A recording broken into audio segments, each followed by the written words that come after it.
siang Bu, perkenalkan saya Fridasi Menanggar kelas 11 MES 1 ingin membuat video presentasi tentang bab 7 yaitu sistem pernapasan pada hidup. Yang pertama yang kita bahas yaitu pengertian dari bernafas. Bernafas adalah kegiatan mengeluarkan dan mengambil nafas, sedangkan pernapasan yaitu dalam 3 artian. Yang pertama, pertukaran udara atau gas antara sel dan lingkungannya. Kemudian proses memasukkan udara di lingkungan luar ke dalam tubuh dan mengeluarkan udara sisa ke lingkungan. Dan yang ketiga itu penggunaan gas atau oksigen untuk pembakaran atau oksidasi senyawa organik di dalam sel dan menghasilkan energi.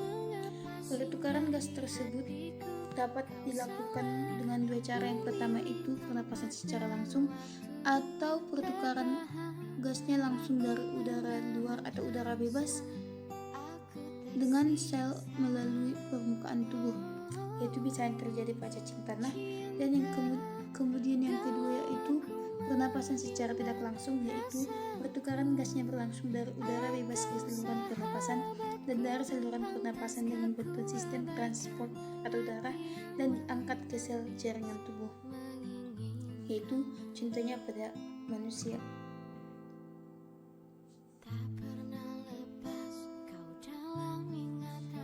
Kemudian ada 2 macam pernapasan, yaitu pernapasan eksternal atau luar dan pernapasan internal atau seluler.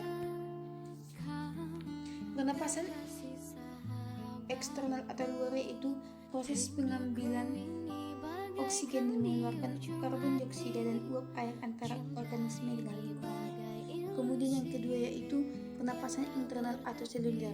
Pernapasan yang terjadi dalam sel yaitu di dalam sitoplasma dan mitokondria. Pernapasan ini dapat melalui 4 tahap. Yang pertama yaitu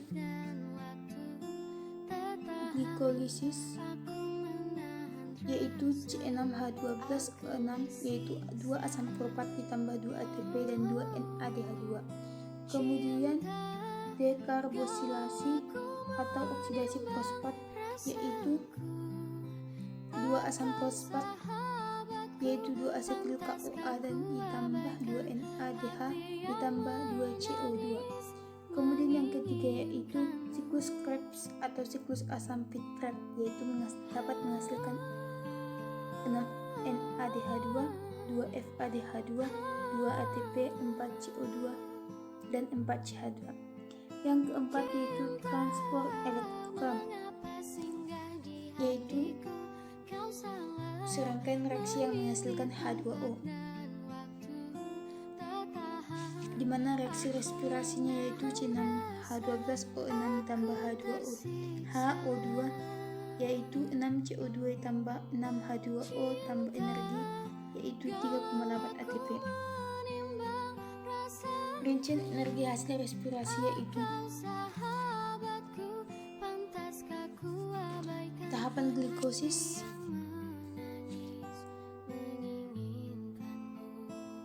tahapan dekarbolisasi, siklus Krebs, dan transport elektron.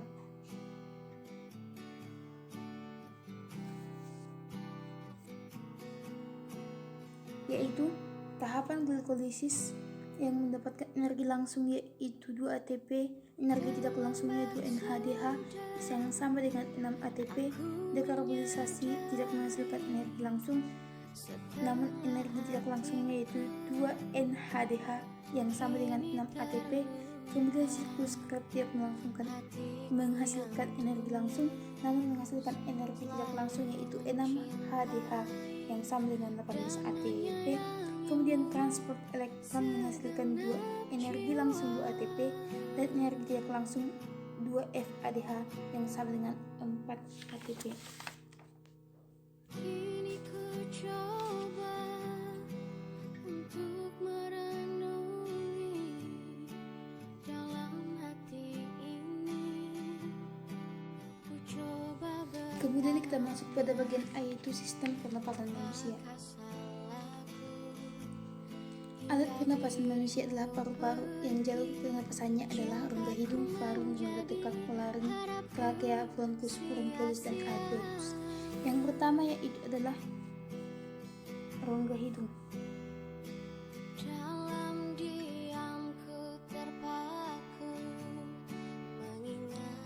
Rongga hidung merupakan tempat masuknya udara pernapasan permukaan dalam rongga hidung, dilapisi oleh selaput lendir, rambut, dan ujung saraf lendir pembau. Di dalam rongga hidung, udara akan mengalami yang namanya penyaringan dan penghangatan. Penyaringan adalah benda-benda berupa debu akan dihalangi oleh rambut dengan cara melekatkan kotoran pada rambut hidung, kemudian dilanjutkan oleh selaput lendir. Adanya lendir pembau memungkinkan gas berbau yang tidak enak dan membahayakan tubuh dapat dihindari masuk ke saluran pernapasan. Yang kedua yaitu penghangatan.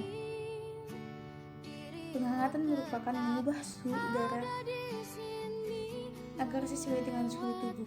Penghangatan dilakukan oleh rongga yang terdapat di dalam rongga hidung yang mengandung banyak kapiler darah. Bila udara yang masuk suhu rendah, maka darah kapiler akan melepaskan energinya ke rongga hidung sehingga suhu udaranya masuk menjadi hangat. Udara kering yang masuk ke hidung juga dapat dilembabkan oleh lendir yang terdapat di dalam hidung. Kemudian itu paru atau rongga tekak. Rongga tekak atau paring adalah pertigaan ke arah saluran pencernaan atau esofagus, saluran pernapasan tenggorokan, dan saluran rongga hidung. Pada peristiwa terdesak saat makan saat bicara, terjadi gerakan refleks untuk mengeluarkan kembali benda atau makanan yang masuk ke saluran pernapasan dengan katut epiglotis serta gerakan laring. Kemudian laring. Laring merupakan tempat terletaknya pita suara atau penghasil suara.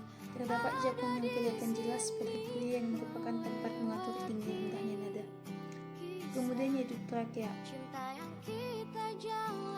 Trakea memiliki dua cabang, yaitu satu ke kiri, satu ke kanan atau bronkus.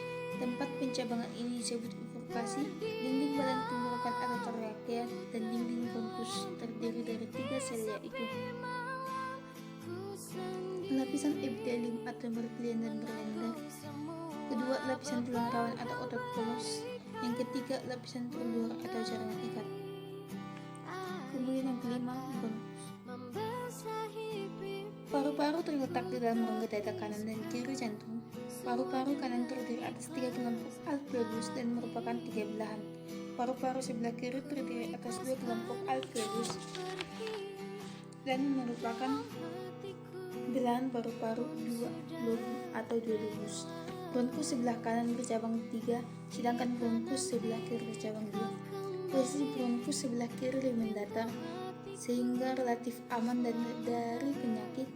Cabang bronkus disebut bronkiolus. Kemudian yang terakhir itu bronkiolus dan alveolus.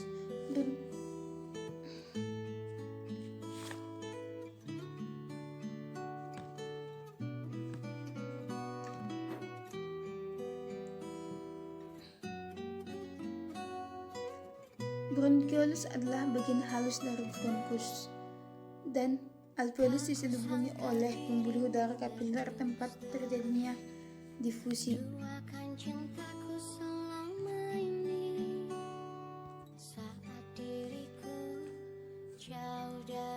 O2 dan CO2. Dinding alveolus sangat elastis yang terdiri dari atas satu lapis sel yang di beberapa tempat terbuka untuk memudahkan difusi udara. Pada saat paru-paru mengembang dan mengempis, paru-paru terlindungi dari gesekan karena adanya cairan limfa di antara kedua selaput pembungkus paru-paru atau pleura.